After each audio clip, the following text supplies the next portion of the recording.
Bienvenidos, señores participantes de la maestría en docencia universitaria y gestión educativa del curso Análisis Filosófico de la Educación Contemporánea, dictado en la Dirección Universitaria de Educación a Distancia de la Universidad Alas Peruanas. Les saluda cordialmente su docente Eric Daniel Vildoso Cabrera.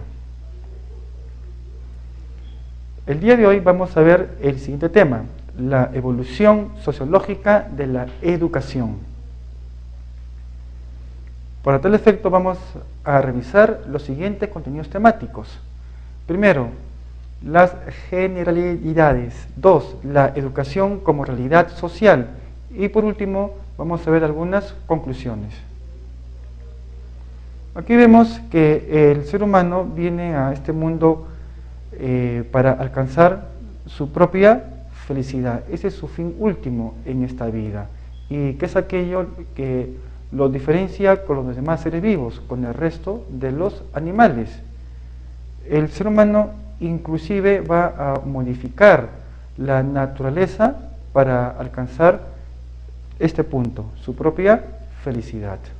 Pero para tal efecto tiene que satisfacer algunas necesidades. Si se pueden dar cuenta, en la pirámide de Maslow, estas son demasiadas. Entonces, tiene que crear un proceso que le permita pasar de este punto inicial al otro extremo. Para tal efecto, tiene que crear una política basada en la educación. Tiene que aprender ciertos conocimientos, ciertos elementos que le permitan, repito, pasar del punto inicial donde se halla al otro extremo donde está la felicidad. El ser humano, según Aristóteles, es el sum politikon, en la cual lo define como el hombre es un animal político por naturaleza. Es decir, todos en nuestro afán por alcanzar nuestra propia felicidad vamos a tener que trazar una política, un camino que nos conduzca a este estado. ¿Para qué? Para diferenciarnos a la vez de los otros seres vivos. Los otros seres vivos, los otros animales sobre la tierra, como decía Mario Bunge, vienen a este mundo para estar. No llegan más allá de su nacimiento, de su reproducción y de su muerte. ¿Ok? Entonces, el ser humano, en su calidad de hombre o de ser superior, tiende a alcanzar sobre la base de su racionalidad este punto de una política basada en la educación. Sin embargo, no podrá satisfacer sus necesidades por sí mismo, tendrá que juntarse con otros. A diferencia con los demás animales y a diferencia de los primeros años de la humanidad, que se basaban en conocimientos basados en la naturaleza, inspirados en la naturaleza, el hombre se dio cuenta que no todos estos conocimientos le eran útiles para alcanzar su propia felicidad. Entonces, él tenía que integrarse a otros para alcanzar este cometido. Sin embargo, se dio cuenta a la vez que basarse en conocimientos basados en la naturaleza lo hacía infeliz. Entonces fue creando nuevos conocimientos, inclusive conocimientos artificiosos que se oponían a los impuestos por la naturaleza. Entonces aquí este hombre pasa por un proceso de aprendizaje o de creación del aprendizaje. Punto 2. La educación como realidad social. Aquí vemos que el fenómeno de la educación está presente en todo ámbito de nuestra vida en sociedad. Aquí vemos en un primer momento que se halla la política, la tecnología, la tradición, el arte, en la ciencia, en la religión, que van a ser aspectos que el hombre va a tener que aprender a conocer, va a aprender incluso a oponerse o a negar su propia naturaleza.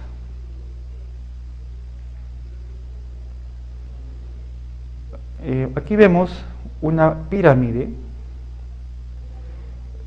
en la cual se puede ver cuál es el esquema que nos dicta la ley natural, nuestro interés particular por encima del interés general. Eso es lo que nos dicta nuestra propia naturaleza.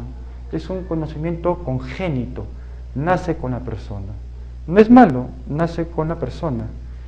Es un paradigma basado en el egocentrismo de los seres humanos. Todos nacemos con ese esquema. Entonces, ¿cómo yo podría alcanzar la sociabilidad? ¿Bastará juntarme con otro para que yo sea visto como un ser sociable?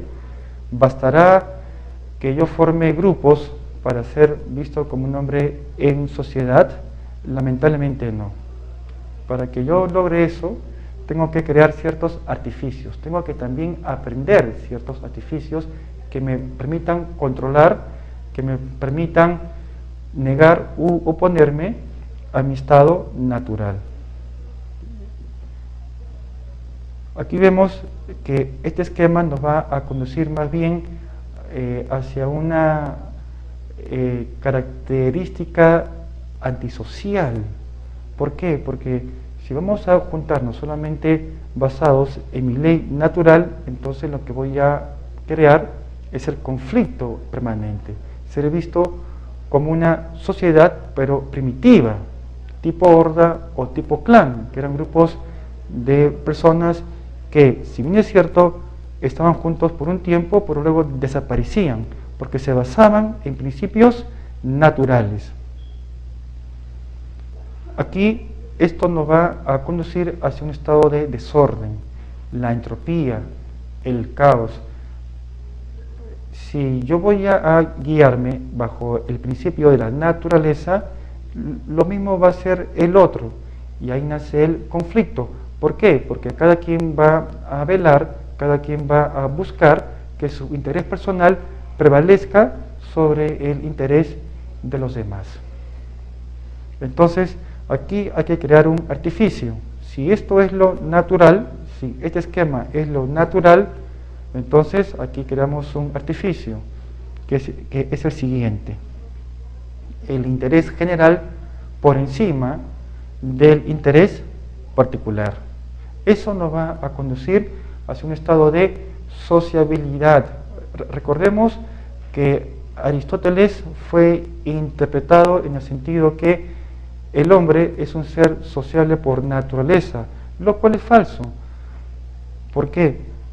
Porque, tal como hemos visto, nuestro egocentrismo, ese chip que se introduce en la cabeza de cada uno de nosotros, nos dicta la siguiente ley.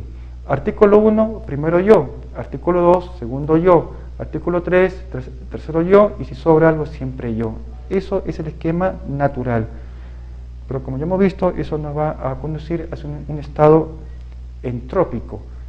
Lo que yo busco, más bien, y para ser considerado como una sociedad moderna, tengo que ceñirme bajo el siguiente esquema, para conducir a un estado de orden, a un estado de negentropía, es decir, de la negación de la entropía, a un estado armónico.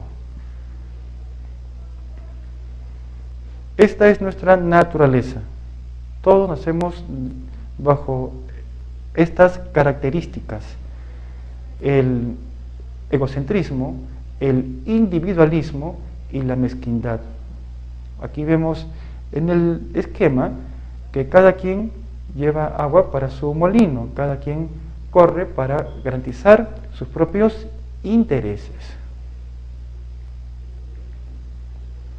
Sin embargo, cuando se quiere hablar ya de una sociedad como la conocemos hoy en día, es decir, una sociedad moderna, ¿okay? Implica esto crear normas de convivencia para lograr justamente la sociabilidad, normas que se van a oponer categóricamente a nuestra propia naturaleza. Entonces son normas que voy a tener que crearlas y a la vez aprenderlas, como también practicarlas en mi vida cotidiana, en mi vida de sociabilidad. Una vez que yo me someta a las normas de convivencia, recién podré ser visto como una persona sociable. Es decir, estas normas de convivencia que se hallan tanto en la ética, en la religión, en las normas cívicas, en las normas jurídicas, etcétera, van a conducir hacia la persecución del interés común. Aquí yo voy a aprender a ser una persona sociable, comenzando obviamente por el hogar, ¿no? Luego pasando por la escuela, hasta culminar en la universidad, incluso en mi trabajo, ¿no? O en la iglesia, o en el grupo donde yo me estoy desenvolviendo. Entonces, una vez que este ser humano se somete al interés común, recién podrá ser aceptado en el grupo. De lo contrario, será rechazado.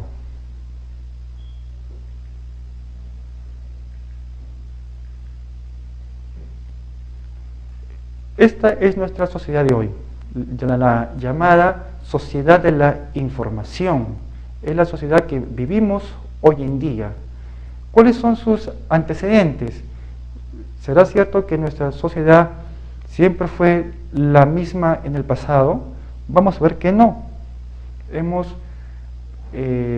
pasado por un proceso, ¿okay?, histórico. Aquí vemos que los antecedentes de esta sociedad de hoy comenzó por la denominada sociedad agraria, que se basaba en el modelo de una sociedad antigua, tipo clan o tipo horda, como ya lo comentamos. Era una sociedad basada meramente en leyes naturales. Sin embargo, esto fue cambiando, pasando, está claro, por la sociedad industrial para configurarnos en lo que hoy conocemos como la sociedad moderna. Aquí vemos cuáles fueron las características de cada una de estas sociedades. Vemos que la sociedad agraria era una sociedad primitiva que se basaba en la ley de la naturaleza. Uno de los principios en la cual se basa esta ley es el principio de la desigualdad. Todos somos desiguales por naturaleza. Nadie es igual que otros, al margen que sea nuestro familiar o que alguien pertenezca a nuestro grupo más cercano. Incluso nos pueden hasta clonar. Sin embargo, nuestro clon será distinto a nosotros. Entonces, aquí prevalecía la individualidad, que es un elemento innato a todos los seres humanos.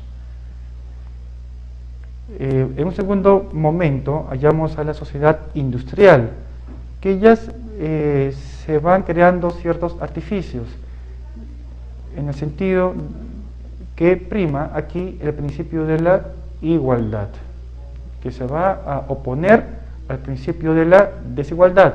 Es decir, vamos a presumir por un momento que todos somos iguales. Sin embargo, aún se mantenía ciertos rasgos de la ley de la naturaleza, es decir, la individualidad de los seres humanos. En un tercer momento hallamos a la sociedad de la información. Aquí creamos también otro artificio, el principio de solidaridad, pero aún se mantenía leyes de la naturaleza, como la socialización selectiva. Es decir, si bien es cierto, yo voy a salir de mi ámbito egocentrista para dirigirme a otros. Sin embargo, voy a mantener ese grado de selección, en el sentido que, bueno, seré solidario, pero no con todos, sino con algunos. ¿Con cuáles? Lo vamos a ver en un momento. Todo esto está basado bajo el principio natural del egocentrismo de todos los seres humanos. Nadie es ajeno a esta característica. ¿Cuáles son las funciones de la educación? En un primer momento nos va a servir para pasar a un proceso de socialización del individuo. Aristóteles dijo que todos somos sociables por naturaleza. Sin embargo, eso no es tan cierto. Más bien, el ser humano aprende a ser sociable. ¿Cuándo? Cuando se somete a las normas de convivencia. Cuando aprende a convivir con los demás con criterios de paz y con criterio de orden. Segundo, nos permite una continuidad social. Recordemos que la sociedad primitiva se limitaba en el tiempo y en el espacio. Era muy pequeño su tiempo de permanencia. Entonces, eso no nos conducía a la satisfacción de nuestras necesidades. Para que esto pase, se tenía que crear un modelo de sociedad que perdure en el tiempo, o que por lo menos dure un tiempo razonable. Entonces se busca que esta sociedad tenga una continuidad, tanto en el tiempo como en el espacio. Tercero, es propiciatoria del cambio social. Aquí vamos a pasar de un estado natural a un estado artificioso. No podemos ceñirnos exclusivamente de las leyes impuestas por la naturaleza. Importa entonces un cambio de mentalidad, un cambio dentro de la sociedad para que logre sus fines. Otro aspecto, la capacitación profesional, basado en lo mismo, en normas de convivencia. Aquí todos somos profesionales, entonces importa, por ejemplo, el aprendizaje de normas de convivencia basados en la ética, lo que conocemos como la ética profesional, que nos va a nosotros permitir desempeñar nuestras tareas, pero pensando en el interés común, pensando en el servicio a los demás, no solamente en beneficio de mi persona o de mis intereses propios. Otro aspecto, la función socioeconómica. Esto va a permitir nuestro desarrollo, no solamente quedarnos en un nivel, sino ir más allá, para que de esta manera todas nuestras necesidades sean satisfechas solamente con el cumplimiento de estas normas artificiosas de convivencia social. Otro aspecto, la función sociopolítica va a significar un orden político en nuestra sociedad para que el grupo se cerciore que realmente todos han aprendido y a la vez todos practican estas normas de convivencia, todas estas normas artificiosas que nos van a conducir hacia un desarrollo, hacia un estatus o un nivel de vida superior. Entonces se necesita la creación de un orden político para que vele por el cumplimiento de estas normas. La función de control social. Es necesario la supervisión permanente para que todos los individuos se sometan a estas normas de convivencia social. De lo contrario, no vamos a esperar la buena fe. ¿Por qué? Muchas veces los individuos se dejan guiar por sus propios instintos, por su propia naturaleza. Es un proceso muy complicado. Recordemos que este proceso de aprendizaje es muy tedioso, es muy pesado, es muy complicado. ¿Por qué? Porque implica negar nuestra propia naturaleza. Por lo tanto, es una tarea permanente. No se puede llegar a un nivel y luego descuidarlo. Es un rol permanente que se acaba con la muerte. Uno aprende todos los días. Uno no puede alegar que, bueno, a mis tantos años yo ya lo aprendí todo. Eso es totalmente falso. El proceso de aprendizaje termina el día que nos vayamos de este mundo. La función de selección social. Nos vamos a dar cuenta que el ser humano, dentro de sus necesidades, busca distinguirse no solamente con los demás seres vivos o los otros animales, también busca distinguirse de otros seres humanos. ¿Por qué? Porque eso también nos va a hacer felices. Y nos vamos a dar cuenta a la vez que dentro de la sociedad, dentro del grupo, no todos los seres humanos van a ser iguales. Van a haber otros que van a querer destacar, sobresalir, estar por encima de los demás, no ser parte de la masa, sino estar por encima de esta. ¿Cómo? Sometiéndose a las normas artificiosas. Hay dos tipos de seres humanos: los hombres ordinarios y los hombres superiores. Los hombres superiores son aquellos que se someten a estas normas artificiosas.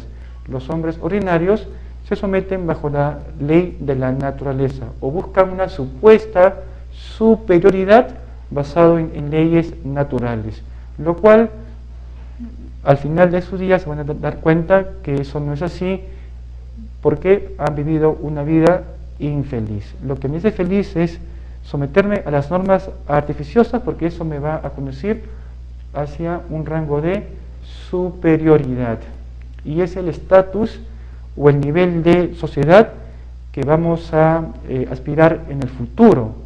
La sociedad de hoy, la sociedad de la información, solamente será un puente para alcanzar una sociedad superior, que es la llamada sociedad del liderazgo, en la cual el valor que se va a buscar ya no va a ser la riqueza material como se buscaba anteriormente, o la riqueza intelectual, sino aquí vamos a buscar un valor superior. ¿Cuál es?